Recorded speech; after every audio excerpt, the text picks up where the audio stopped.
So because of that, we do see a lot of volume coming outside of our traditional service areas. So we'll see patients that fly up by helicopter as far south as Macon, as far north as the Carolina borders.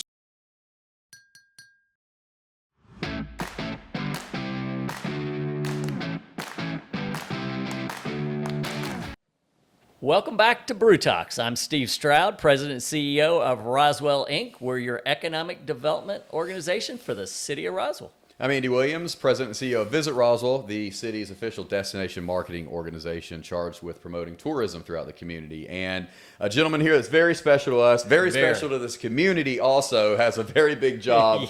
Don't know what we would do without them. And we appreciate everything they do on the hospital side, but also for Roswell Economic Development and Tourism. And that's Jon-Paul Croom. He is the president and CEO of Wellstar North Fulton, who is also the sponsor of Roswell Brew Talk. So great to have you on, Jon-Paul. And the chairman of our board. That's right. There you go. We got it all covered. Welcome. Very good. Thank you very much. And I'm excited to have my new coffee cup. I know, right? Wellstar logo. Well, we're excited for this year because obviously we've got you on and we've got Wellstar on board. But it's going to be exciting to have some of your docs and some of your professionals on board once a quarter to talk about all the great things you got going on up there. And there is a lot going on at that hospital. We stay very busy. Yeah, I'm excited to bring on some of our specialists this year. That's awesome. As we were talking before, I'm glad to at least get a little slot to talk because I know once I bring the other people on, everybody will forget about this podcast because they're way more interesting than I am. Well, it's interesting. I say this a lot, and I really mean it. We're very fortunate as a community to have a hospital in our community, in the community of Roswell. Yeah. And there are communities around the state that would battle us to have a hospital. Obviously, we're in Metro Atlanta, but it does make a difference because you are the hospital between Pill Hill and really Cumming, right? Yeah.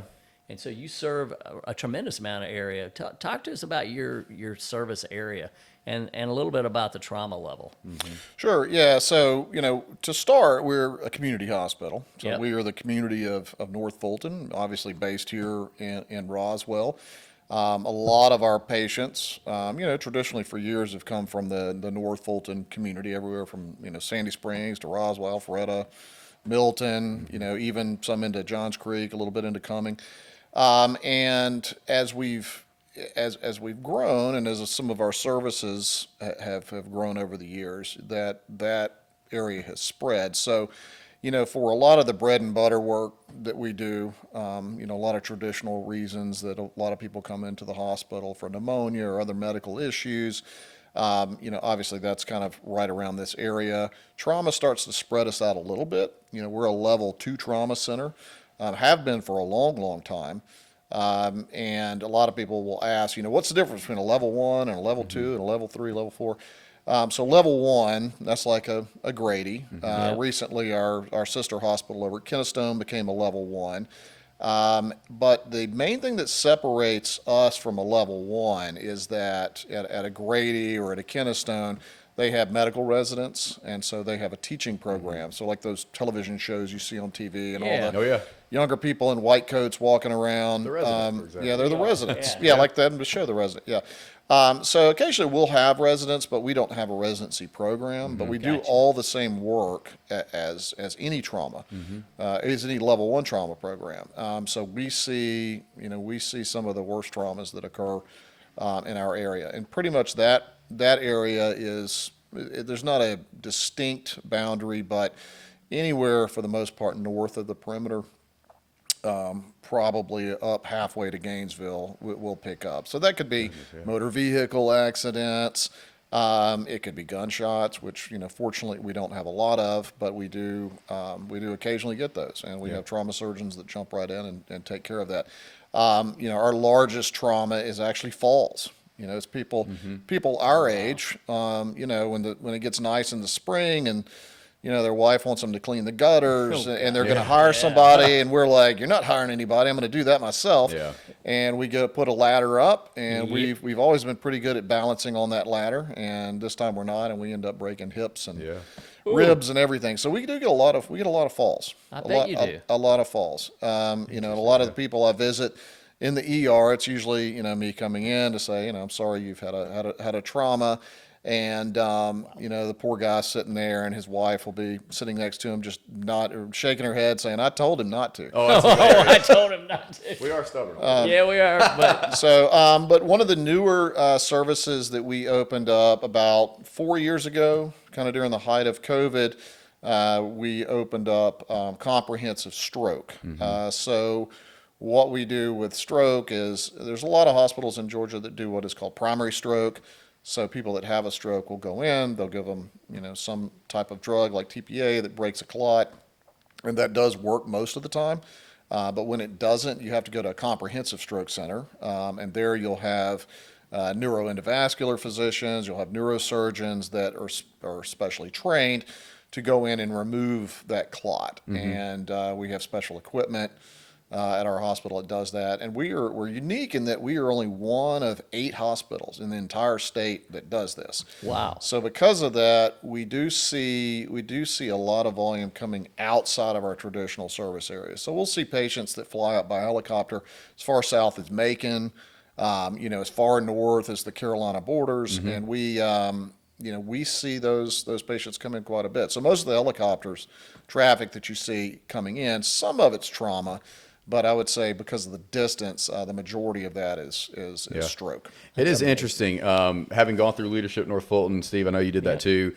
Wellstar's Day is a big part of that, the healthcare day, and you guys do a great job of letting us put the suits on and walking through everything. And it was really interesting, first of all, to see all the new technology and everything, and what the staff really has to learn and become experts in. But you know, when they took us out to the helipad and we were chatting with those folks, it was surprising for them to say, "Oh yeah, we go up into North Carolina, potentially Tennessee." I mean, they're all over the place, and they're bringing you know, folks back. And I guess you just think, "Oh, it's all local, it's all North Fulton," and really that kind of shined a light on, oh, it could be from all over the place. But I want to get back to you know, my earlier comment too.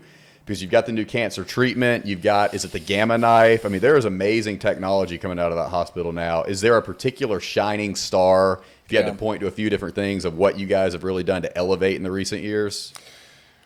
Well, we have a lot of shining stars. Yeah, I agree. And hopefully I could bring some of those guys and ladies onto the program this coming year. But you mentioned the cancer center. We opened this almost 2 years ago. And when people say cancer center, you have to have 3 aspects of cancer. One is you have to have medical oncology. So these are medical oncologists that you go in and you're doing chemotherapy and that sort of thing. Then you have surgical oncologists, and sometimes there are surgeons that do oncological surgery. But these are like your breast surgeons or people like urologists or people going in and taking tumors out. But the third piece is radiation oncology. So these are our radiation oncologists, and this is what we added 2 years ago. And when we did this, we became a cancer center because we had all 3 pieces. And we did that with a piece of equipment called a cyber knife. And this cyber knife, you know, is similar to linear accelerators that, you know, are used a lot in radiation therapy. For us, the cyber knife is one of 3, I think, in the state. But it does a lot of work, not everything, but it does a lot that the linear accelerator does. But what's unique about this piece of equipment is that it is designed to radiate just where the tumor is. And so when you look at this machine, you know, it has a cool name called a cyber knife. Yeah, And people's like, I want to see the knife. Sound cool. Yeah, you can't, and unfortunately you can't see anything. It's all invisible radiation, but it acts like a very precise knife. But it will move around the patient as it's radiating, and it's all, you know, plugged in the computer ahead of time. So the knife knows where the tumor is, and as it moves around, it's hitting the patient from different areas, so it's not damaging any good tissue. So, you know, if you're just running radiation through a piece of healthy tissue, you're going to hurt it. But if you move it around, and it will even move, like for people that have lung nodules that, you know, are cancerous and they need to radiate, you can see as somebody is breathing, this machine will move up and down with the breath as it's radiating. Really? So yeah, our equipment is, you know, it's State-of-the-art, amazing for sure. how far we've come in just, you know, short little time. Yeah. Oh yeah. And you've got a amazing gastro program too, right? We do, yeah. I mean, one of the best in the city. Yes, so we made a decision, probably not around the same time as we were bringing in our cancer services, to bring in our own gastroenterologist, and we've employed quite a few, both that do general gastroenterology, so they'll do your routines, when you hit 55 and 60, or I guess it's 45 now. Now it's Yeah, I was about 45. to say, Yeah. And then we have some specialists as well that do more specialized Right. procedures, and we've seen that grow. And like with a lot of our specialists, I mean what I try to tell people that are trying to grow healthcare business or any kind of business, just listen to your customers, ask them what Find out they what they want, need. and they'll Yeah. tell you. Yeah. Well, And that's what we try to do. And it sometimes takes us a few years to find the right people and the right equipment Yeah. and build the right things. But we work very hard at listening. And that's, as far as, our community relationships, that is the most beneficial thing to us. Yeah. Because, if you know listen to what people want, they'll tell you what they need. Yeah, sure. and you've got a new section opening up in April, May, right? That's right. That's And right. Talk to us about the neuro, right? We have 12 new step-down beds that will open, and they're going to be called neuro step-down beds. And what that means is, when you think of a hospital has, the most acute critical beds are your intensive care unit or Yep. your ICU, and then you have your, what are called your, on the other end is your regular medical floor beds. And obviously patients are sicker in the ICU, they're not as sick on the floor, but we find a lot of times that we need that intermediate level to move patients they're ready to move out of the ICU, but they're not quite ready for a medical floor, so we'll have an intermediate unit, and it allows us to move those patients out of the ICU, create new beds for new patients, but also have a great place, new 12 beds for these patients to go to. Right. And in addition to that, we are adding what is called an EMU, which is an epilepsy monitoring unit. Oh, wow. Yeah. This is something brand new. We've never had this in Roswell. But Wow. there are patients with epilepsy or that they have epilepsy that the neurologists are trying to figure out what's triggering the seizures. This will also be able to, in this unit, this would be an elective type thing where people will come in, they will stay for a few days, they will be monitored 24/7. We'll have special technicians that monitor cool. for epilepsy. And it just helps the neurologist make better decisions about how to take care of this disease state going forward. Yeah. But it's a wonderful new unit, and there's a lot of demand for it. Again, it's listening to what people want, Right. and that's what we're trying to respond to that. And it's clear that you guys are just, you really keep pushing the envelope and doing really creative things, obviously adapting to new technology. And, one of the things that's great about Wellstar North Fulton is you're easy to get to. I mean, it really, Yep. it's a great centralized location serving, both Roswell, you're right there at the tip of Alpharetta too. And so easy to get to from the multiple communities that are kind of in this area, but you're also sitting on a nice chunk of land. And with the things that you got going on, and we don't have to get into the details, but Yep. do you see expansion in the future? Is it, you're going to, obviously populations are growing here in the North Fulton area, so you're probably going to be serving more people. What's the vision for the, next 5 to 10 years look like? Sure, yeah. So this last 12 beds will put us at about 218 beds, Okay. which is a good mid-sized hospital. The answer is yes. We have to continue to expand. As our population expands, as demand for services expands, we have to physically expand.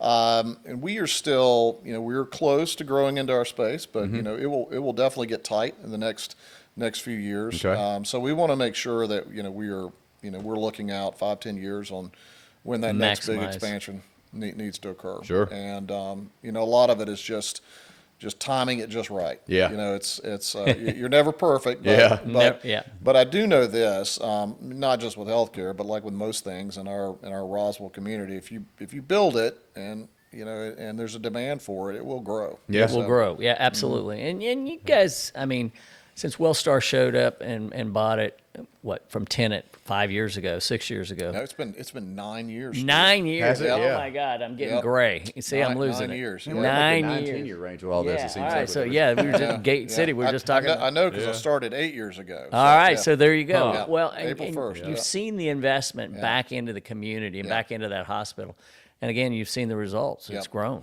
I mean, Well, and that's one of the things Wellstar, when they were looking at this opportunity, I mean, Roswell was always a place that they wanted to build, and it's been great. I mean, not just for the hospital, but what Wellstar has been able to do with their connections, with their clinicians, with their amazing. capital, and being able to really focus on developing healthcare. And we're a big Georgia system. sure. But one of the things that is great about Wellstar is they are always community focused. So if you think I believe we have 11 hospitals within the system now, and each one of those communities, there's the same level of focus. Commitment. Now, obviously, I'm biased about which my favorite community is. Yeah. But yeah, I mean, there is they are very good at responding and listening and letting us grow and build together. So it's a great. It's great. A lot of great leaders. So we can't, obviously we don't do this alone. Well, we're I all think together. what you see though is you hit the nail on the head is community support. You get it both directions, right? And I think what Wellstar has done is they support this community in a Of big course. way, You're and everywhere. we appreciate it, multitude of reasons. But we see a healthy community, obviously, as a vibrant community that continues to bring in good business. And so, from the economic development side, and I'm sure from the tourism side, it's the same way. It's just good to have a healthy community. And again, I go back to the fact that we've got a hospital. That's Yeah. big. Yeah. That's big. I want to shift gears a little bit too, and not being in this industry, you go back to like talking about the shows we watch on TV, and it kind of paints a picture for, wait, do hospitals really operate this? Are these types of instances? And it works exactly like every show Yeah, you right. see. is exactly how it Just is like really. that. Yeah. Chaos all the time. But it's funny. I'll be sitting around the dinner table talking about random thoughts are coming up. What happens when the power goes out? At a hospital. What happens if a tornado comes through and you've got all these people who are in need and of service Emergency. and CPAP machines. I mean, whatever else these people have to have IVs and things. What does that look like infrastructure-wise to how you prepare for those types of situations that may render the hospital in a predicament, let's say? Yeah. So first of all, I would say if hospital power goes out, that's a really, really bad thing. Yeah. Yeah, it's a really, So really bad thing. we work, we have multiple redundancies Okay. when it comes to power. So, first, I believe we have at least two different main sources of power coming in from Georgia Power from different areas of the hospital. I think one is on the west and one's on the east side. So we have two coming in. If one fails for some reason, the second one will kick on. Okay. And I believe there might be a third coming in now, but if all of those fail, we have backup generators. So we have generators that will immediately kick on, and I believe those things can run for 24 hours. Yeah. And they can run indefinitely as long as we keep Feeding them. feeding Yep. them with fuel. Yeah. But so it's rare. I mean, I don't think I've been at this hospital when the generators kicked on, although we do generator testing. So we are constantly Being prepared. working through what if this happened? Yeah. Can we prepare? Let's test the generators and make sure they work and kick on when they're supposed to. Because you're right. I mean, there's a lot that we depend on from power sources that keep people alive. And you Yeah. think about, if you're in surgery and your surgeon's in the middle of the case, you don't want to. You can't go down for a minute while you're waiting for No. the electricity to come up. It's got to Right. be Kick immediate. right back It's in. got to be immediate. So we take these things very seriously, and I have John Asbell with Georgia Power on my speed dial. Oh, yeah. Yes, if we that's still a do. thing. I'm showing my age saying speed dial, but we want to make sure, and they're great too. I mean, Georgia Power will give us heads up. Hey, we got something in the region. This thing's about to go down, but you're going to be fine. And we've got so a lot of conversations around.